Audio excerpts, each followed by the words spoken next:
kusungwa kwemunhu kune simba maringe nechakamusunga.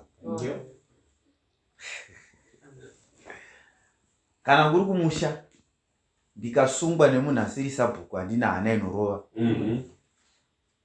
But kana ndikanzi muri kudiwa kwasabhuku nehana inotomborova. Taakubva pasabhuku muri kudiwa kwachifi.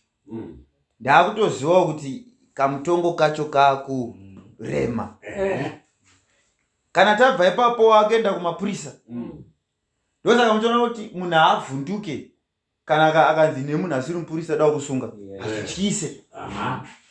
But kana ndasungwa nane authority yekusunga ndinovhunduka nekuda kwechandisunga. Saka dambudziko rine vanhu takatya chakatisunga chisina basa. Wakatya manzwi avamwene vakati aurorwe ndokubva wavhunduka mazwaya. Ndokubva watya manzwi emunhu wakati ausumuke ndokubva watya manzara. But simba rekusungwa kwemunhu riri musimba rechamusunga. Saka kana waakuda kuzobvuma kusungwa unotanga watarisa chakusunga.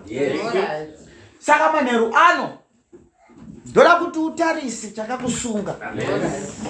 Kana watarisa chakakusunga wobva wandiudza kuti une mvumo yokutya kana kusatya.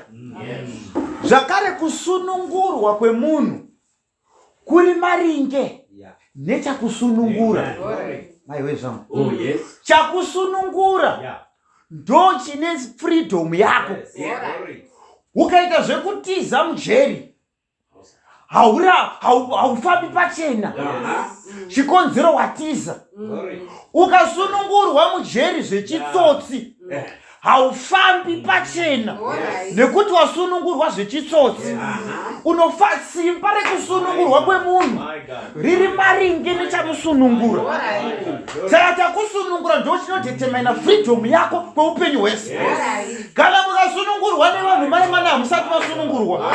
Kana mukasunungurwa nemunhu hausati wasununguka. Nekuti freedom yako ikaenda mumunhu haurarami. Nekuti freedom yako ikapinda mumunhu haurarami. Nekuti uchaimba akakutarisa kuti iwe unobva wadzora matsvimbo. Uchada kutamba anokutarisa kuti matambiro ayo uchabva wadzora. Nekuti freedom yako yakapinda mumunhu.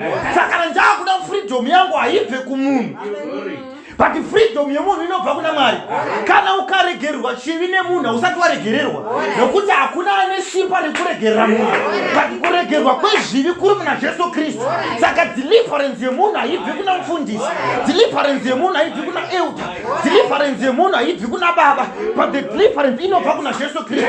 Ndosaka vanzi kana mwanakomana womunhu akakusunungurai zviro kwazvo muchava wakasununguka. Saka kana ukasunungurwa nemunhu hausati wasunungurwa. Ndosaka wamboregererwa nhasi. But kuswera mangwana uzwa munhu akuti nekuti ndakakuregerera vhiki yapera. Nekuti munhu hakuregerera kakanganwa. Ndosaka zvimwe zvivi zvakazomakatadzirana kare zvichiri kuvhundunyurwa. Nekuti munhu haaregereri zvamuchose. But kana mwanakomana wemunhu akandisunungura zviro kwazvo ndichavo wakasunungura. Hapana hazvina mhosva wakabvisa nhumbu. Kana Jesu akakusunungura zviro kwazvo uchavo wakasunungura. Hazvina mhosva wakamboroya. Kana mwanakomana wemunhu akakusunungurai zviro kwazvo uchavo wakasunungura. Hazvina mhosva wakaita pambi yamakoko. But kana mwanakomana wemunhu akandisunungura zviro kwazvo ndichavo wakasunungura. Saka freedom yako manje haichabva kuvanhu. But freedom inobva kuna Jesu Kristu. Saka tine vanhu vakasunungurwa nevanhu. Kana wasunungurwa nevanhu vanokusungazve. Ndosaka Jesu amutsa Lazarus kuvakafa. Bhaibheri roti vakatsvakazve kuuraya Lazaro. Itsika yevanhu yekuti vambokuropofadza vanotsvakazve kukuwisira pasi. Unoziva here muupenyu kuti munhu ambokupinza basa anogona kukudzingazve. Unoziva here muupenyu kuti munhu akupinzwa mumarriage nemunhu semunhu akupinza mumarriage ane simba rekukubudisa. Pana umwe anoti handipinzwe mumarriage nemunhu. Kana Jesu akandipinza chero zvinozvidhoma zvikati bude handibude, kana Jesu akandisimudza, kana nyika ikati bude basa handibude, chikonzero ndakapinzwa naJesu, handina kupinzwa nevanhu. Haupasi kuti usapasi pachikoro nevanhu, paswa naJesu Kristu. Kana mwanakomana womunhu akakusunungurai, zviro kwazvo ndichavo vakasununguka, kufamba kwaakasunungurwa. Hamusati mamboona jaivi yemunhu akasunungurwa rume. Rimwe ramazuva ranga ndati akatenga kuno mukomana akambenga akasungwa so, ndokubva agara mukati, akagara mu49 years, ndokubva taenda kunomutora. Ane inonzi chisunungu jaivi. Kana munhu akasunungurwa so, ane kajaivi kaanotamba.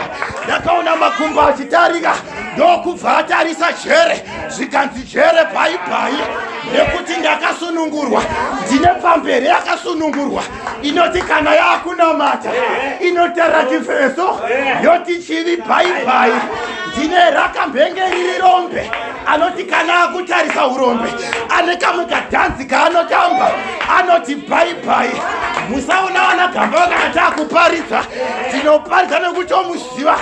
Kana Jehovha akandisunungura, zviro kwazvo varume we, ndichava vakasununguka.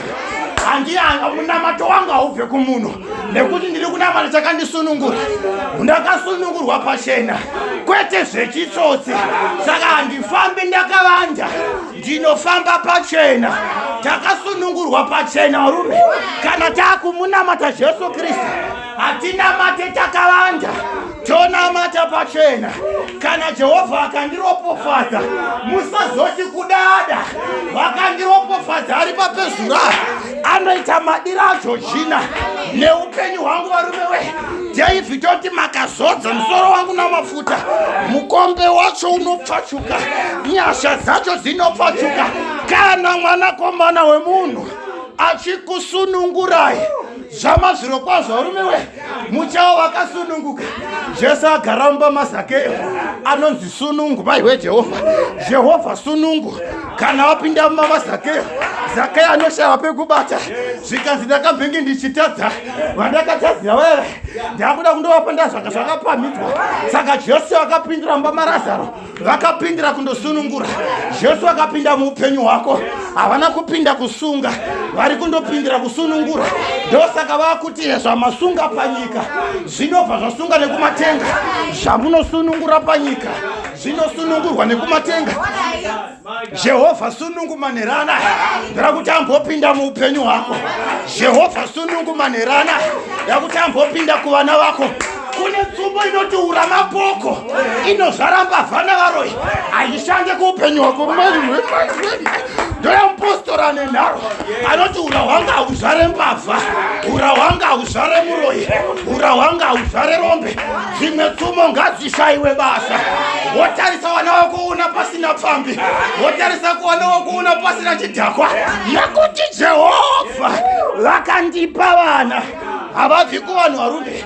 Saka kuti umbobata ura hwako, woti iwewe hauzvari mbavha, iwewe hauzvari muroi. Kana mwanakomana wemunhu achikusunungurai, zviro kwazvo varume we, muchavo vakasununguka. Usatya nhamo, nekuti tina akatisunungura. Usatya varoi, tina akatisunungura. Vanorota hope dzamadzikirira, manherano unosunungurwa. Vakasungwa neurombe, manherano unosunungurwa.